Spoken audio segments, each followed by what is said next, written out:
90% काम आपका एक्साइटमेंट होगा, 8% काम आपकी टेक्निक से होने वाली है, जो टेक्निक 8 स्टेप ट्रेनिंग के माध्यम से हम लोग समझेंगे। 2% काम आपकी होती है फाइन ट्यूनिंग। फाइन ट्यूनिंग देखिए देखने में थोड़ा सा जरूर लग रहा है, लेकिन ये जस्ट वैसी है कि विकास जी की मर्सिडीज बाहर में खड़ी है 60 लाख की और उसमें 10 रुपए की हवा ना हो। देखने में 10 रुपए बहुत छोटा है, लेकिन अगर मर्सिडीज से हवा निकाल दिया जाए तो शायद वो मर्सिडीज चल नहीं पाएगी।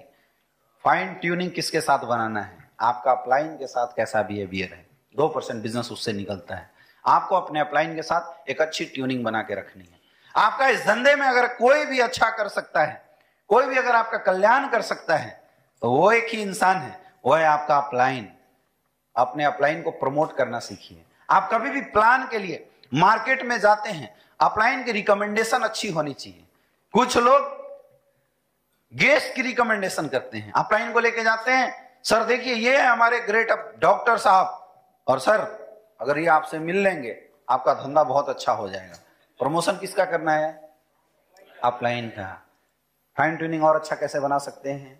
डेली कॉल करना, अपलाइन की बातों को मानना, बिना पूछे कोई भी काम ना करना। 3 कार्डियल्स रूल्स आपको यही बताना होता है। बिना पूछे कोई भी अलग काम आपको नहीं करना चाहिए। दूसरी चीज, कभी भी अपलाइन या डाउनलाइन के साथ पैसे का लेन देन नहीं करना चाहिए। ये सब कुछ आपको यही बता देना होता है। क्लियर है? 2% बताया। तो दोस्तों अगर ये 90 और 2% यानी 92% की सक्सेस केवल ये 2 बातों से आ जाती है, तो अब बचता है हमारा 8 स्टेप ट्रेनिंग, जिस प्रोसेस को अगर आपने फॉलो कर लिया आपका बिजनेस बहुत आगे चला जाएगा। उसके बाद goal, list, invitation, so the plan, be a team player, 100% user and tape book function. 8 step बता सकते हैं? देखिए कई लोग क्या है ना, घुस जा रहे हैं। नहीं, 8 स्टेप ट्रेनिंग में मोटा मोटी बताओ। क्या बताना है? 8 स्टेप मोटा मोटी बताना है। डिटेल ट्रेनिंग हमारी किसमें हो रही है? 10 कदम में हो रही है ना। यहां पे मोटा मोटी बताने का, जैसे ड्रीम, तो आपको ड्रीम बनाना क्यों जरूरी है? ड्रीम बनाने से क्या होता है? जॉब में बॉस का डर, लेकिन यहां पे आपकी ड्रीम ही आपको ताकत देती है। बताएंगे short term goal, long term goal. Goal और ड्रीम का क्या डिफरेंस है उसका वो आप बता सकते हो? ड्रीम किसको बोलते हैं? जिसमें टाइम बाउंडेशन ना हो। और गोल किसको बोलते हैं? जिसमें टाइम बाउंडेशन हो। ड्रीम और गोल दोनों में डिफरेंस बताइए। लोगों की डायरी भी चेक कीजिए किसके क्या ड्रीम है। ड्रीम 3 प्रकार के होते हैं, short term goal, middle term goal और long term goal. Short term goal में आप छोटा मोटा गोल बना सकते हैं, मिडिल टर्म गोल में आप डायमंडशिप तक का बना सकते हैं, लॉन्ग टर्म गोल में आप ब्रांड एम्बेसडर तक का बना सकते हैं। बड़ी लग्जरियस गाड़ियां, ये सब कुछ आप उसमें ऐड कर सकते हैं। क्लियर है? बता सकते हो? उस एग्जाम्पल बता सकते हैं। डायरी में लोगों की ड्रीम लिखवाने की आदत यही डेवलप कराई जाती है 8 स्टेप ट्रेनिंग में। आप FIA में नहीं कर पाएंगे। चेक कीजिए किसने ड्रीम बनाया, किसने ड्रीम नहीं बनाया। कोई बनाया तो उसको बुलवाइए और उसकी प्रशंसा कीजिए। ड्रीम जो हमारे गोल है वो आपके डायरी में लिखित होना चाहिए। OP साहब जैसा लिखते हैं ना, इतने दिन को अगर ये गाड़ी नहीं दिया, ऐसा आपका लिखित होना चाहिए। क्लियर है? बता लोगे? फिर listing, hot list, cold list, normal list. List को बढ़ाने का तरीका, 3 फीट रूल बताते हैं। कैसे लिस्ट अपग्रेड करना है ये सब कुछ बता देंगे। क्लियर? बता लोगे ना? पक्का ना? ये आपको कैसे 3 फीट रूल से लिस्ट को आपको अपग्रेड करना है ये सब कुछ बताना है। हमारे पास 2 टाइप की लिस्ट होती है, एक पेशेंट की लिस्ट होती है, एक डिस्ट्रीब्यूटर लिस्ट होती है। एक यूजर लिस्ट और एक डिस्ट्रीब्यूटर लिस्ट। जरूरी नहीं है कि हम यूजर लिस्ट के पास बिजनेस प्लान करें और जरूरी नहीं है कि डिस्ट्रीब्यूटर लिस्ट के पास हम प्रोडक्ट ही रिकमेंड करें। केवल दोनों तरह की लिस्ट आपके पास होना चाहिए। पेशेंट का लिस्ट बढ़ाने का तरीका अलग अलग हो सकता है। जैसे आप डायबिटीज वाले जो चेकअप सेंटर होते हैं वहां से डायबिटिक वाले का नंबर ले सकते हैं, उनको फोन करके उसकी भी एक लिस्ट बना सकते हैं। बेसिक यूजर गैलरी की आप एक लिस्ट बना सकते हैं। क्लियर है? लिस्ट रॉ मटेरियल होता है, हमारे बिजनेस का बेस होता है, वगैरह वगैरह सब कुछ आप लोग जानते हैं। क्लियर? नेक्स्ट, लिस्ट के बाद इनविटेशन। इनविटेशन में आपको केवल और केवल लोगों से जान पहचान करना और वेन्यू के लिए कैसे इनवाइट करना है यह सिखाना होता है 8 स्टेप ट्रेनिंग में। वेन्यू के लिए आप गेस्ट को कैसे इनवाइट करते हैं यही सिखाना होता है 8 स्टेप ट्रेनिंग के अंदर। Clear? So the plan, invitation के बाद सो the plan. So the plan में 3-4 चीजों को बताना बहुत ज्यादा जरूरी है, क्योंकि दोस्तों प्लान में हमारे गेस्ट को प्लान देने के लिए ऑलरेडी यहां पे प्लानर हैं। हमें केवल ये चीज बताना है, timing, dress code, discipline, testimony और राउंड द टेबल, क्योंकि प्लान यहां दिया जाएगा। समझ में आ रहा है? प्लान यहां दिया जाएगा, इसलिए आपको क्या बताना है? Dress code, time, punctuality, discipline, testimony और राउंड द। वहां आपको प्लान सिखाने की जरूरत नहीं है, क्योंकि प्लान सिखाने का काम हम लोग 10 कदम ट्रेनिंग में करते आए हैं। क्लियर है? क्लियर है? वहां पे आप ये बता सकते हैं कि जब प्लान बजे तो आपको तालियां बजानी चाहिए, ये सब चीजें आप बता सकते हैं। अच्छा लगता है तो ताली बजाया करो, शांत रहो, अपने गेस्ट के साथ बैठो, ये सब चीजें आपको बताना होता है। कई लोग गेस्ट बैठा के बाहर निकल के भाग जाते हैं, तो ऐसे लोगों को समझाना होता है गेस्ट के साथ बैठिए, उनके एक्सप्रेशन देखिए, उनके हाव भाव देखिए, और जैसे प्लानर ने बोला wish you all the best, तो राउंड द सर्किल कैसे करना है उसके बारे में बताइए, टेस्टिमनी कैसे देना है ये सिखाइए। क्लियर है? नेक्स्ट, प्लान के बाद 5S रूल होता है। कुछ लोग आपके साथ आएंगे, कुछ लोग नहीं भी आएंगे, उससे कोई फर्क नहीं पड़ता है। कुछ लोग वेट कर रहे हैं, इसलिए लगातार काम करते रहो, आया तो बेस्ट, नहीं तो नेक्स्ट। अब आता है फॉलोअप। फॉलोअप में क्या क्या चीजें हैं? टाइम पे फॉलोअप होना चाहिए, टूल्स, फॉलोअप टूल्स आपको इस्तेमाल करना चाहिए, और कितने बार फॉलोअप होना चाहिए। फॉलोअप का इंपॉर्टेंस क्या है? पहला फॉलोअप होता है राउंड द सर्किल, क्लोजिंग के बाद, तुरंत मीटिंग के बाद। उसके बाद 24 आवर के अंदर, 48 आवर के अंदर कितने कॉन्टेक्ट में सेल आता है, ये सब कुछ आपको फॉलोअप की ताकत बतानी है, बार बार मिलने की। क्लियर है? नेक्स्ट, फॉलोअप के बाद 100% यूजर में प्रोडक्ट यूजर सबसे ज्यादा फोकस करना है। किसका फोकस करना है? यहां प्रमोट कीजिए रीपर्चेज प्लान।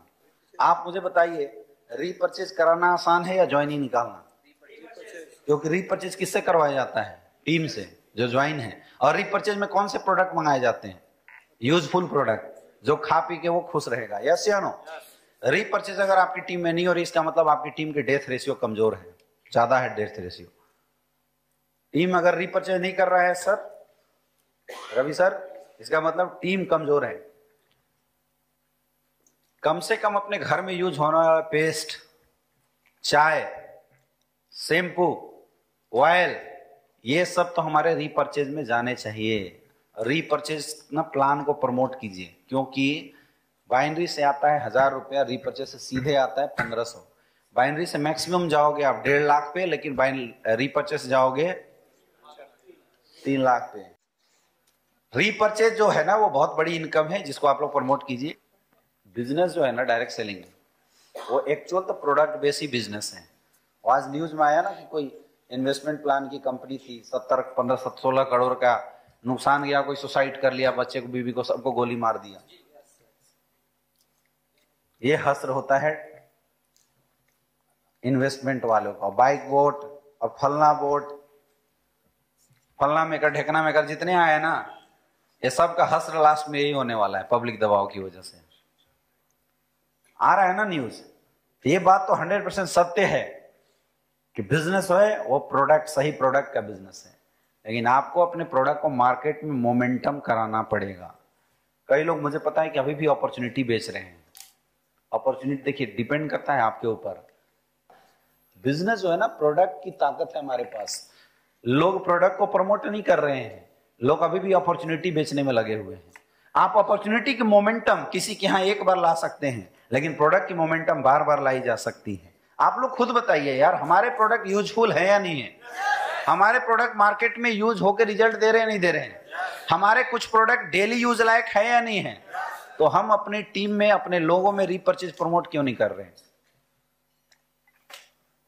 फोकस अलग तरह से है। आज तक आपने लेवल पे फोकस करवाया है, आज तक आपने बाइनरी पे फोकस कराया, आज तक आपने ज्वाइनिंग पे फोकस कराया है, प्रोडक्ट यूज करने पे फोकस हमने कराया ही नहीं। फायदा क्या है? सबसे पहली चीज की, अगर आप खुद अपने यहां से अपने यूज वाले प्रोडक्ट रीपर्चेज करोगे, इसकी फायदा ये होती है कि आपको 10% तो सीधा डिस्काउंट मिल जाता है, जो कंपनी आपके अकाउंट में डालती है। तो हमारा प्रोडक्ट सस्ता हो गया ना, हमारे लिए तो कम से कम सस्ता हो ही गया। प्लस रीपर्चेज से सीधे 1500 का चेक उठाती है, ज्यादा बेनिफिट है। आज से 4 साल 5 साल पहले लोग 1 GB महीना भर यूज करते थे। कितना यूज करते थे? और 350 रुपए के 1 GB का पैक आता था। हम मोबाइल ऑन करते थे, थोड़ा सा चलाते, फिर टक से बंद करते थे कि कहीं कोई मैसेज ना आ जाए, और फिर तुरंत चेक करते थे कितना यूज हुआ, और 1-1 GB महीना भर चल जाता था। और आज 1-1.5 GB डेली कम पड़ रहा है। दुनिया वही है मेरे दोस्त, लेकिन किसी कंपनी ने यूजर गैलरी आदत बना के बढ़ा दिया। तो ये होता है आपका 100% यूजर में। प्रोडक्ट मैनुअल, रजिस्ट्रेशन सीखना है। यहां सिखाना मत, सीखना है, ये बताना है बस। सिखाने का काम उसका अपलाइन उसके घर में जाके करेगा। ईमेल, वेब सफरिंग, सब कुछ आपको आना चाहिए। प्रोडक्ट यूज करना आना चाहिए, प्रोडक्ट के सारे यूजेज आपको पता होना चाहिए। तब हमारा आता है next, consultancy and services, product knowledge. जब प्रोडक्ट देते हैं दोबारा उससे मिलना है, रिजल्ट अगर नहीं आया तो अपलाइन से कंसल्ट करना है। ये नहीं कि प्रोडक्ट देके छोड़ दिए, बेचारा मर रहा है, जी रहा है, कुछ पता ही नहीं चल रहा है। जब कहीं से फंसे तब अपलाइन को फोन कर रहे हैं। कंसल्टेंसी के ऊपर भी हमें फोकस करवाना है। 100% यूजर के बाद 7 स्टेप जो होता है बी ए टीम प्लेयर। आपको टीम कैसे हैंडल करना है। क्रॉस लाइनिंग बिल्कुल नहीं करना है, बहुत ही खतरनाक है। काउंसलिंग, हर वीक में अपने अपलाइन के साथ काउंसलिंग करते रहिए। जब भी आपके दिमाग में नेगेटिविटी आए, अपलाइन के साथ काउंसलिंग करते रहना। बता सकते हैं? एडिफिकेशन अच्छे से यहां समझा लोगे? पक्का? एंड लास्ट, टेप, बुक और फंक्शन। ट्रेनिंग अटेंड करते रहो, टेप सुनते रहो। अभी तो टेप आपको यूट्यूब पे मिल जाते हैं सारे अपलाइनों के, है ना।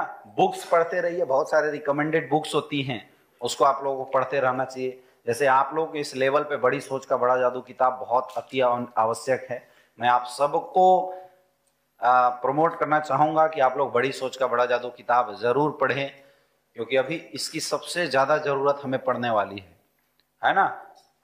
ये किताब आप लोग जरूर पढ़ें। कुछ और भी जो बुक्स हैं उनको आप प्रमोट कीजिए, और फंक्शन के बारे में प्रमोशन कीजिए।